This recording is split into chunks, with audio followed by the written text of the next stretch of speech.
Hello, hello. Good afternoon. My talk is how to fail less. Who am I? I'm Simon Nynens. I'm the Chief Commercial Officer here at the New Jersey Institute of Technology.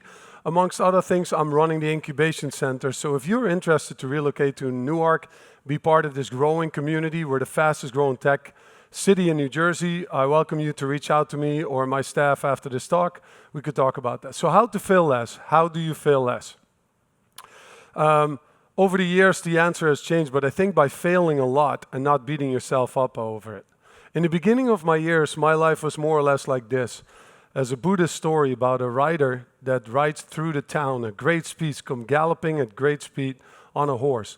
And all the people in town are looking at him and going, "Wow, where are you going?" And he says, "I have no idea, ask the horse." That was more or less my life. And then I started to realize there are two things that are important. One is that you have a goal. Because if you don't know where your goal is, no wind is the right wind. So that was I would say, definitely in my early career. I was just chasing something, but I didn't know what I was actually chasing. And the second thing is important is this quote, it's not to control the senses. How often do you wake up and you say, "I'm going to have a good day"? But the first person cuts you off in traffic and you start cursing and you go, "I know this day was terrible." And we're like a little rudderless ship. If the wind blows a little bit this way, we're completely out of course. And afterwards, we beat ourselves up again the next day and go, "I should have done better. I should have been like this." So control your senses is important. What is then required for happiness? I work at the university. I love research. This is my own non-scientific research. I've been with the university since September. I ran a public company prior to that, so I'm only just getting started in terms of the academic research. But what is required for happiness? Anybody? What's the first thing you need to be happy? Sorry? No. Well, in the U.S., let's put it that way. In the U.S., what do you think we need for happiness? Thank you, guys. Money. Don't kid yourself. If you do not have money to have shelter, safety, and food, you're not happy. It's absolutely true. You need money to be happy. Research has been done, though, that shows that there's a declining curve over $100,000 and your happiness decreases. The increase in happiness decreases, which kind of makes sense because I bought my first car, which was a used Fiat Uno, and I was super proud of it. But when I got my third car and the fourth car, and definitely when my kids started to have cars, every additional car that you buy, it's not so much happiness. All right, the second thing that you need is time. Because if you don't have time, there's nothing to enjoy. And a lot of people who first chase money then realize it's time. And then the third thing that you need is health. And anybody who's been sick, and even if you just had a little cold, you know that when you're sick, nothing else matters. So health is absolutely vitally important. I haven't gotten to a fourth one yet, but so the circle, there you go. Time, health, and in my longer speech, usually I'd show a picture here. What do you have if you have time and health and no money? Who are those people? Hippies, right? They sit there, hey, everything is awesome. What do you have if you have money and health, but you have no time? Those are usually the rat racers who are on the boat on the ferry from where I live and close to Rumson in New Jersey to Wall Street. A lot of money, they have no time. Right? They have 6 parties in the weekend, rush, always the next thing. Now, if you have money and you have time, you have no health left, those are usually the people who have finished the rat race. And those are the people that I've gone through transitions in my career. Those are people who retire, and a year later, they're no longer here because they can't deal with the transition. So only in the middle is where you find true happiness. Now, you might be very money-oriented and say, "I need a lot of money to be happy." I might be a health freak, so my bubble is larger. But do realize that what you focus on is automatically shrink the other bubbles. So if you want more time, you say, "I like to read books on my own. I want to have just more time. I don't want to work that much." And that bubble is going to decrease. So it's a balance, and it's for everyone is different. So when you manage people, I think it's very important to realize what is it that they want. Focus on what you want to achieve. We all hear these bad leaders, Trump this, Trump that, this is bad, this disaster. But who's a good leader? So what shows do you watch, or what books do you read that focus on helping you in your life? What books are you reading? What TV shows? Who's the happiest person? I ask the students here, who do you know? Who's the best violinist in New Jersey? Who's the most promising new scientist in New Jersey? We don't know, because we don't get that in front of us. What Kardashian girl is pregnant? Chloe. We know that. It's what we focus on as a society. And that's not necessarily something that you have to focus on as an individual. And as soon as I started turning off the TV and looking towards books and magazines that would help me individually, my life got a lot better. Okay, what is your strength? How do you get your better? And how much time? We work, people say your health is important, you should work out, physical fitness is important, but how much time do you spend on training your brain and focus on being happy and mindful?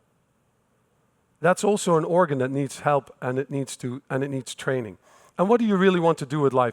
And there are two types of dogs, my dad said. There's an old dog that barks and the old dog laying in the sun, scratching himself, thinking it's all good.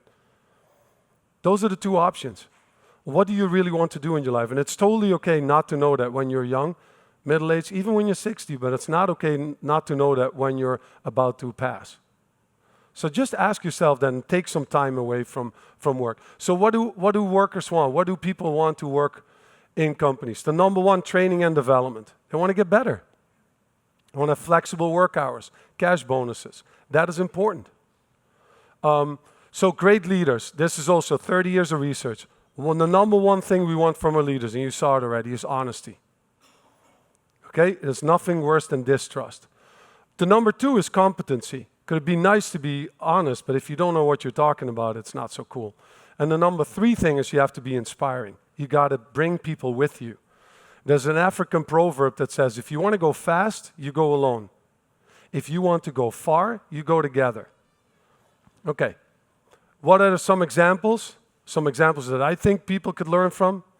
Bill Gates. Why is Bill Gates the richest guy? Why is he not in the Caribbean with a ship full of women? Because he found the higher truth. So these are examples of people that I think we should spend a lot more time on training young people to say, like, these are great leaders, what you can also do with your life. Okay? 3 ways to lead.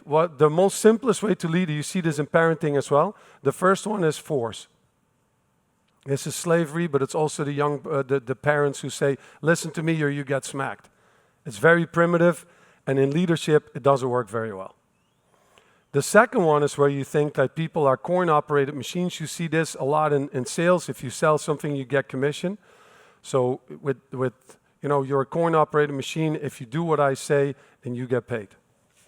The third one, I believe, is best, and that is to enable people to do what they really like to do and believe in what you do and take those hurdles away. Okay? Because the leadership is not about the leader. Leadership is about removing hurdles for others.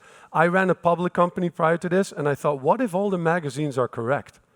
What if these new management tools that people spend a lot of time studying, what if they're correct? What if I implement them? Okay, so what is a company? Company literally, by the way, means compan, with bread. That's the people you break bread with. The definition is people and machines working together to achieve a profit. Do you see anywhere in that definition you have to start at 8:30, and if they show up late, I'm going to force them to work an hour later? Nowhere. Yet you'd be surprised how many companies say that this is what their objective is and get completely lost in politics and all kinds of nonsense that don't even matter to what the objective is. Okay, example of that. How? Answer 2 questions, and I'm going to do this really quick because I know we're short on time. How do you truly add value? And the second question is always more important, is how do you get paid for it? Because the first question, how do you truly add value? There was a video store where you had to go to the video store to get your video. At that time, they thought that they were losing money, Hollywood Video, or whatever it was called. They said, if we add a line with popcorn and with soda, we can upsell them. We went to business school and we can upsell them. But what is it that we all wanted? We just wanted to stay home and click and get it. That was Netflix. The same with Airbnb. The same with Uber. I mean, it's amazing, right? My sister had to go back to Europe yesterday, and I ordered an Uber. 4 minutes later, there's a car that will take her to JFK. That used to take you hours just to get a cab who was ready to get to JFK. So that's how you truly, but how do you get paid for it? Because if I would ask you, if you want a first line, what do we want from an airline seat? You would say, I want it big, I want free drinks, preferably a bed, actually. Actually, I just would like to have a private cabin. Well, what do you want to pay for it? Well, $200 sounds about right. So it's always the second question, and a lot of industries and a lot of companies get caught up in this. They provide number one, they truly add value, but they forget that they got to get paid for this. All right, this is an example of what I did with the stuff that I learned. This is the company that we built. We have treadmill desks. We had a complete cafe kind of work environment. There are 150 plants there, LED lights, people could sit alone. Everybody had flex working space. If you didn't like the cold side, we had a space where you could be loud. We had a space where you could be quiet. There were private offices, there were cubicles, there were work desks, and there were also a lot of TVs in which we did not display the news. We just did game show network, nice, neutral, and we're all laughing. It was all great. And have a bar where we did a lot of events. We had a yoga room, a meditation room where you can read instead of sitting in your car at lunch break and reading a book in your car. I saw somebody who was reading a book, and I said, why are you doing that? I want to be alone. Well, I'll build you a room where everybody has to be quiet and just sit and relax for a little bit. We have a lot of sponsored breakfast. We have a lot of healthy food that we provide. But why would I do that? You always hear these stories, and people always do this as if it's some higher goal. Well, let's not kid ourselves. A company is people and machines working together to achieve a profit. And that's why I did it. Okay, so when I started, we did about 150 million. Last year, we did a little over 450 million. And since last year, we did over $500 million. So that was the goal, to grow the company, but the way to get there can be radically different than what you've heard so far. Want to thank all of you. Again, a venture link if you're interested in your company. I do speak also on my own website and talk about culture. And that was it. Thank you so much.